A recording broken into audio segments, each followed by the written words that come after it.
Shout out to G-Man Boxing.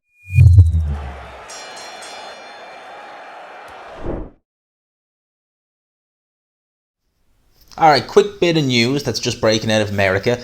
Mike Coppinger's reporting on this. So, a fight that was talked about happening in September, Canelo versus Caleb Plant, which it went downhill very quick, didn't it? It was seemingly that it was all good. You know, we're hearing about deals, this, that, and the other, and then it just died, and we're hearing about Bivol. That went tits up, and now here we are back with Caleb Plant. It's reported now that it looks like terms are agreed. It's going to happen in November as opposed to September, which, is what it is. I think Canelo's plan was fight in February, fight in May, which he did, fight in September, and if the September fight's not too tough, imagine this, fight in December. Imagine that, having 4 fights in a year. It's not uncommon, but it's very uncommon when you're the biggest star in boxing. More often than not, you're fighting in a good year twice a year. The fact that he's even getting 3 fights is pretty remarkable. You could say Yildirim wasn't too hard, the Billy Joe fight wasn't as hard as we thought it would be. Nevertheless, still, he doesn't need to fight that much, but he is. Now, it's saying it's going to be on Fox pay-per-view, so obviously that would be a hefty price over there in the States. Again, they haven't really specified, if it's going to be over here, what way it's going to be, because as far as I'm aware, Canelo is kind of just going from promoter to promoter, not as network to network, I should say, because he's kind of working with Eddie Hearn, kind of, on a handshake kind of agreement more so, and doing his own thing. Now, what that means for over here, I don't know. Will it be on DAZN? Did DAZN have exclusive rights, over here? So even if Canelo's fighting on Fox pay-per-view in the States, do we in Ireland and the UK get it on DAZN? I don't know. Will it be on Sky? I don't know.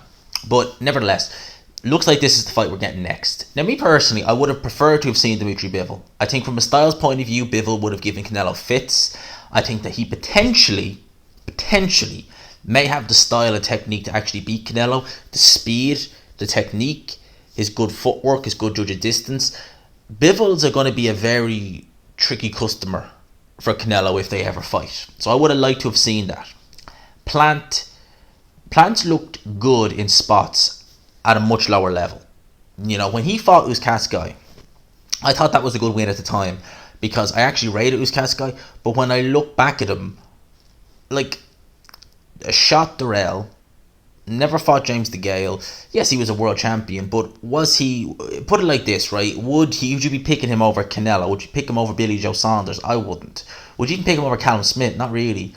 So, what kind of level was he at? Kind of mid-level, kind of fringe world level if you really look at it in the grand scheme of things.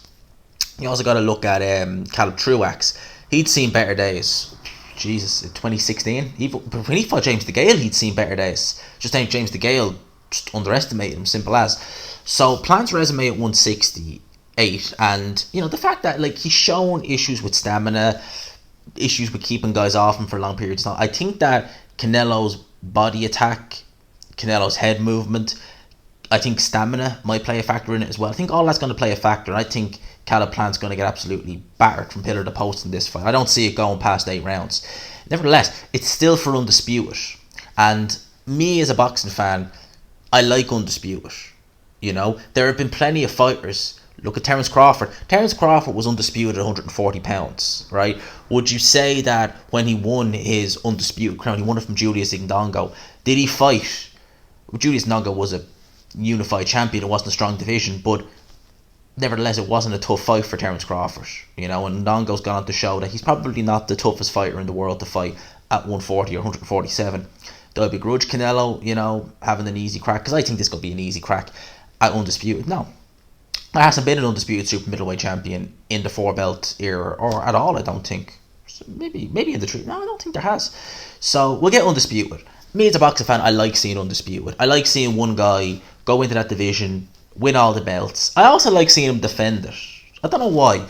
Most people say that when they win Undisputed, unless they're heavyweight, they should move up. But I like seeing the fighter defend it. I liked it when Usyk defended against Bellew.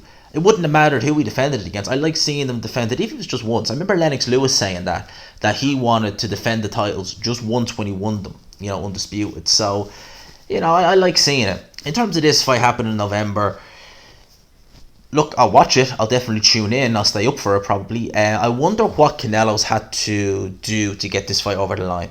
I wonder because Canelo, I get the impression he doesn't want to be locked into any long-term deal, because rumours were it was a 3-fight deal. I wonder if that's off the table now. Likewise, I wonder is there any clause that Canelo had in his contract, such as if Caleb Plant pulls out, will he still get an amount of money for fighting, someone on short notice? Will he have rehydration clause in the contract? Are they being a bit more fair to the B side? Because Caleb Plant is the B side. Are they being a bit more fair to him? Has Canelo had to just look at the contract and say, okay, look, I'm the A side, I know I am, but I want this fight made, I want to get it done, I want Undisputed, right? We'll knock that off. There you go. Are you happy now? I wonder if he's done something like that. Who knows? At the end of the day, it's not officially signed, but it's looking good. Kind of mid to the end of November. So look, is what it is. Caleb Plant. I'd rather see Dimitri Bivol, but I'd like Undisputed, so I can't complain. At the end of the day, Canelo is one of them fighters I just enjoy watching.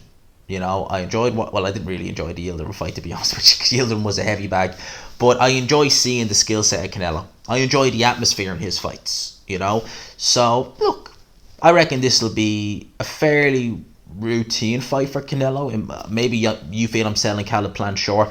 I remember years ago when I seen him first, I was kind of like, this guy could be interesting. The more I watched him, the more I kind of started thinking, oh, stamina is a bit, physical strength is a bit, punching power, and then I kind of saw David Benavidez and guys like that, and I thought, ooh, boy. So with Caleb Plant, I don't see him having much success in there against Canelo. I don't see this ending very well for him. He could prove me wrong. You never know. At the end of the day, we've often seen fighters rise to the occasion where they've looked okay in parts against kind of C-level opponents. When they finally need to step up to the A level, they've really brought their A game.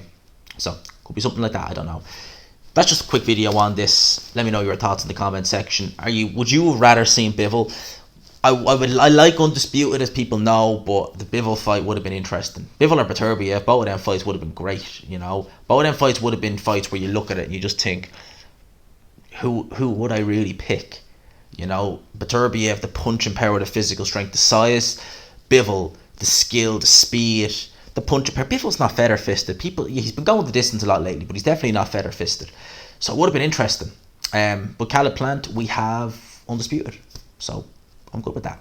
Let me know your thoughts in the comment section. Hope you enjoyed the video. If you did, please smash the like button. Subscribe, of course, if you haven't already. I do like seeing the numbers go up. I just do. Everyone does. I enjoy it. Every YouTuber likes seeing the numbers go up, and I enjoy it. I enjoy it more so than anyone else. So if you could subscribe, I'd appreciate that. As I said as well, smash the like button on the way in. Lads and lassies, I'll leave it there. Hope you enjoyed it. Peace.